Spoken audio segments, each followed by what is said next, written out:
it's critical that we ask good questions, and it's critical that we listen, because we're not trying to perfect our ask in such a way that makes people give to us. We want to understand their passion. We want to understand how that desire to change the world related to that passion could be impacted through our nonprofit, and invite them to join us. Welcome to the Abundant Vision Fundraising Podcast. Whether you are a seasoned professional or a first-time fundraiser, we have the advice you need to take your next step toward major gift mastery. I'm your host, Tom Dauber, President of Abundant Vision Philanthropic Consulting. So every week, I thank my audience, you guys, my listeners, for joining me on a journey to major gift mastery. Well, that begs a question. What does Tom consider major gift mastery to be? Does it mean 100% close rate? Does it mean always raising at least $1 million each year? What is major gift mastery? Well, first off, let me say those sorts of things, your close rate, how much money you raise in a given year, those are always going to vary greatly from organization to organization based on what your fundraising goals are. And so that isn't the place we want to go, because someone who is truly has mastery in soliciting major gifts can be successful at any level. Now, they may not be able to raise the same amount of money at a small organization as they would at a large organization, but they're going to be successful anywhere. And my goal for all of you is that you would be that sort of person. So I've thought a bit about it, and I guess it comes down to 7 things. One, and most importantly, it's knowing how to talk about your nonprofit, communicating an abundant vision that inspires philanthropy. Vision is everything when it comes to fundraising. I've shared this before on the podcast and on LinkedIn, lots of other places. It's so critical that you, as a fundraising professional, as a nonprofit leader, know how to talk about your nonprofit in a way that inspires philanthropy. I'll never forget, and this just happened, but it made an impression. A young man that I used to mentor in a nonprofit that I worked at 20 some years ago, he has now started his own nonprofit. And the poor guy doesn't know a thing about fundraising. I love you if you're listening, but he has a lot to learn. And I showed up at this networking kind of workshop on fundraising, and he was there, and I'm like, well, what are you doing here? And explained it all to me. And so I invited him out to just a chat. And so he shared with me what he was doing. And then I started to talk with him, pretending I was him, about the impact his organization was making and why it should matter to his constituents. And I was able to do it to the extent that I think both of us got choked up a little bit. I know I was. And I think I surprised him with how compelling his vision for his organization could be. But that's a key part of major gift mastery, is knowing how to talk about a nonprofit's mission in a way that inspires philanthropy, right? You've got to have an abundant vision. So that's number 1. Number 2, it's knowing how to engage a donor to understand their giving motivations. And that's listening. There are some folks out there, especially people outside of the profession of fundraising, who think that what we're doing is arm twisting, or we're using relational pressure somehow. Well, your vice president gave, or your CEO gave, and so you better give too, or else he's not going to, think strongly of you. I actually was insulted pretty harshly once in my early days in higher ed. Someone saw I was coming from a faith-based background in my fundraising experience. And they said, "Oh, I guess you won't be able to scare people with hell anymore to make them give." So insulting. And it was from someone pretty high up above me too on the org chart. But that isn't what fundraising is. Whether it's a religious context or a secular context, when we're listening to a donor, when we're meeting with the donor, that is, we should be listening to them. We should be asking them probing questions, important questions, appropriate questions. And sometimes those questions need to be preceded by a request to ask an audacious question or an important question. And more often than not, they're going to say, "Well, sure, you can ask me a question." And so that's when you ask them a question that might reveal what they really care about, what organizations they support, what change they would most like to affect in the world, or why an experience with a particular nonprofit or with a particular school or training experience, um, why those made a difference to them, or what does it mean to them that they can be part of the profession that they now practice. Those sorts of questions are so key because it helps you understand what they care about. And sometimes you're going to find that they don't care about your organization. In those cases, sometimes the best thing you can do is help connect them to another organization that they're going to really care about. And I'll tell you, if you do that, you're going to have a ton of credibility with them down the road. And so when you do have a project they care about, you're going to be much more likely to get an audience. And I'm betting they'll probably even give you something.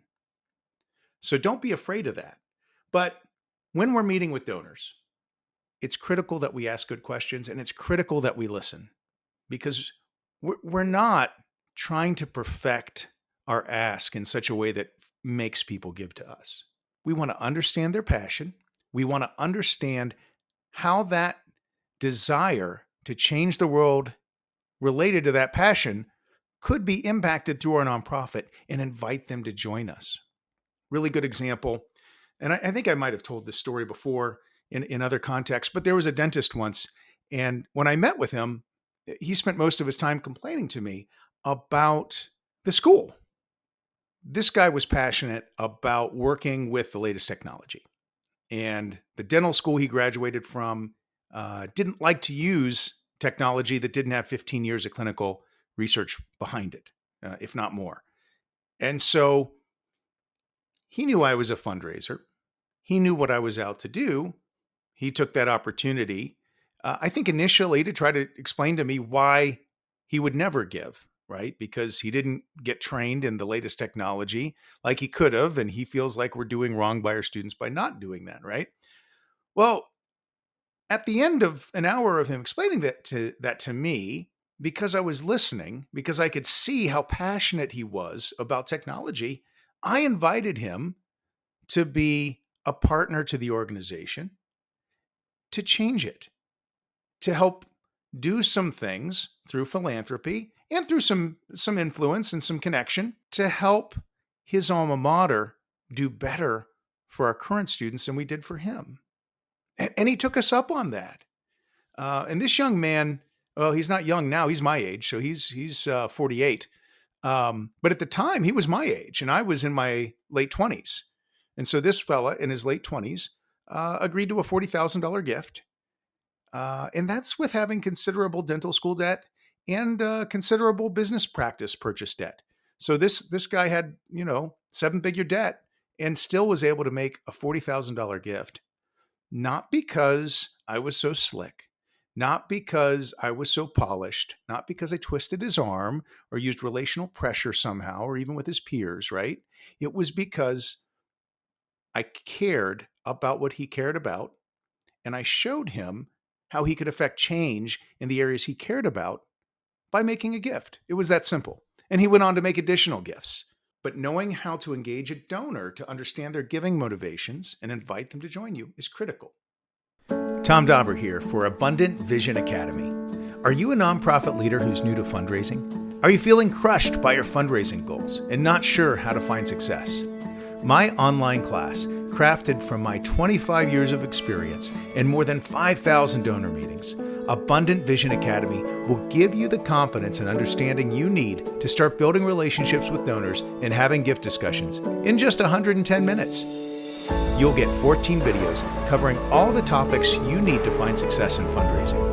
You can take it at your own pace and can watch as many times as you'd like. This is one of the best deals in fundraising continuing education you can get today. To make sure you get off to a strong start in 2024, I'm offering a 50% discount to anyone signing up for my course this spring. That's a $375 value. Enter the coupon code SPRING2024 at checkout to claim your 50% discount. That's SPRING 2024.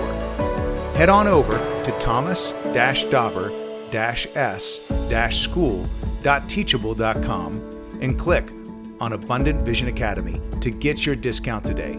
The link is in the podcast description. And then there's some disciplines that go with Major Gift Mastery. Point 3 has 4 subpoints. A is developing evidence-based goals. You're not just pulling goals out of the air. You're not just saying, well, whatever it is that we need for our operations budget next year, well, that's our goal, right? No, you need to sit down and think through, well, how many gifts are you going to ask? What are reasonable amounts to ask for based on what you know about the constituents? There's a lot of different types of goals that you can focus on there. But that's an important part of mastering major gifts, right? Is knowing what you're shooting for in a major gift program. B is building a portfolio of relationships to manage. C is developing strategies for each of these relationships. And D is contacting donors to request meetings. These are disciplines. These are things that are all done with intentionality, and it is a learned skill. Knowing how to do all the things that you need to do to request a meeting, and to become disciplined in saying, I'm going to make X number of calls every week to make sure that my calendar's filled up with appointments. That's a discipline, and that can be learned, right? Learning about how to develop strategies for each relationship, that's also a discipline. Taking the time to think about the person, to think about your organization, and how you might move them from where they're at to a place of deeper engagement. That's also a discipline. And building that portfolio of relationships to manage, right? Qualifying donors by meeting with them and understanding their affinity and their capacity. Also a discipline, something that can be learned, right? And again, there's ways that you can learn how to develop evidence-based goals.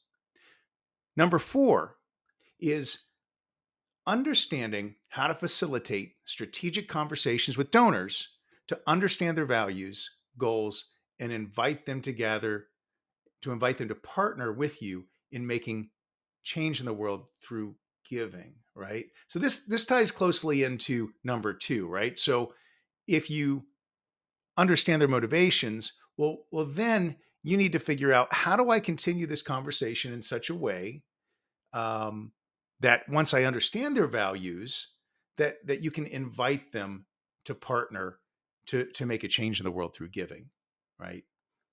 And then part 5 would be developing a courageous confidence in your ability to invite donors to support your cause. Again, this is a thing that can be learned. This is a thing that does take some practice, right? So the more times that you put yourself out there talking to people about what you do and why it matters in the world, the more time you spend really thinking through the impact your organization is making, the more confident you're going to be in your abilities. Because I've solicited lots of people, maybe 1,000. I've kind of lost track, right? It isn't hard for me to do because I'm not afraid of it anymore. I'm not worried if someone's going to say no to me, because I know that just means I'm one step further to finding someone who will say yes, right? Maybe it isn't that person, and that's fine. We bless and release those people. But this all takes discipline, and it takes work ethic. And the more you can do it, the better you're going to be as a fundraiser. And then number 6 is understanding how differing giving vehicles can impact your donor and impact your organization. So, what I mean is this: if you're talking with someone, they're going to assume that you want cash. And if they're cash poor, you're probably not going to get much of a gift, if any. But a key rule in fundraising is you want to ask people for things that they have a lot of. If it's cash, then ask for cash. But maybe it's acreage. Maybe they have lots of acreage, and maybe their kids don't want to farm anymore. Or maybe they have lots of closely held stock in their private company that's going to, be sold in the near future. Maybe they've got a Rembrandt up on the wall. I don't know. It could be anything. One of the most common ways that you can get a larger gift, though, is through estate giving. Now, I know a lot of people get really weirded out talking to people about their estates because you're obviously talking about death, right? Well, when you die, would you leave us that money? This is another thing where you need to develop a sense of confidence by beginning to have these conversations. And remember, if you're uncomfortable talking about these things, just be transparent about it. You can say, hey, there's something I'd like to ask you. I'm a little nervous about it because I don't typically talk to people about this sort of thing, but may I ask you? They're going to say yes to that question. They're not going to be offended. There are certainly ways, and there are ways that I can teach you about how to bring up the subject of estate giving. I'd encourage you to think hard about estate giving too, because even a person who's not typically considered a major gift prospect, they probably own a home. And if they're like most boomers, or even a generation past that, their home's probably appreciated quite a bit, and maybe it's even paid off. Now, maybe they're leaving it to their kids, but maybe not. Maybe it's going to be sold. And when it's going to be sold, maybe a percentage of that might go to your organization. But again, maybe you have some fears about bringing up such a sensitive topic. Remember, this is probably a person, if you're talking with them about an estate gift, that's been giving to your organization for some time. And it's a fair question to ask them, what's going to happen to your support for your organization when you're gone? Would you like to see it continue? Could we have a conversation about how we might be able to do that? You see, when you pose questions as hypotheticals, when you ask permission to make an ask, it's so less threatening, and it really lowers the temperature on the conversation, and hopefully will help both of you feel more comfortable. And that's a key thing in major gift conversations. Everybody should be comfortable. No one should ever be surprised. We're not sneaking up on people or ambushing them, right? We're communicating our intentions, letting people know who we are. But again, that's the sort of thing that takes practice. So, number 7, and this is one of the most important things you can do as a fundraiser, and has nothing to do with asking for a gift. Someone who's developed major gift mastery can communicate powerfully the impact that a donor's giving has made. This is one of the most important things that you can do as a fundraiser because it reinforces the positive feelings associated with giving. So, if you have someone that's given to you, the best thing you can do is to spend some time with them, helping them understand how wonderful their gift was, how much it was appreciated, and to bring to them evidence of how it's made a difference in the life of whoever you're benefiting. A video with a firsthand testimony is one of the best things you can do. You could even have them come and meet one of the people your organization helps. You want to get them as close to that as you possibly can. And if you do it well, the likelihood of them giving again is so high. It really increases that. so many organizations aren't taking the time to properly thank their donors and properly communicate impact. So if you can distinguish yourself as one of the ones that does, your donors are going to be so grateful. And that's even without large staffs to, do lots of fancy productions and videos and things like that. You don't need to do that. You've got an iPhone, you've got an Android, take some videos of something and send it to them. Just like you would maybe your parents or another relative you love if there's something important happening in your family. Look, here's a video of Johnny's first home run. Thanks for buying him the shoes, right? His baseball cleats. Whatever it is, that loved family member doesn't care that it wasn't a professional production, and your donors won't either. It's about the emotion of the thing, not the glitz and the glamour and the high value production that your organization probably can't afford anyway. So these are 7 of the most important things that I think go into what I would call major gift mastery. Now, there are others, and I'm sure you could, the people listening are going to be saying, well, what about this? And what about that? Well, if there's some things I left out, add them in the comments. Be happy to talk about those as well. Fundraising has a lot to it.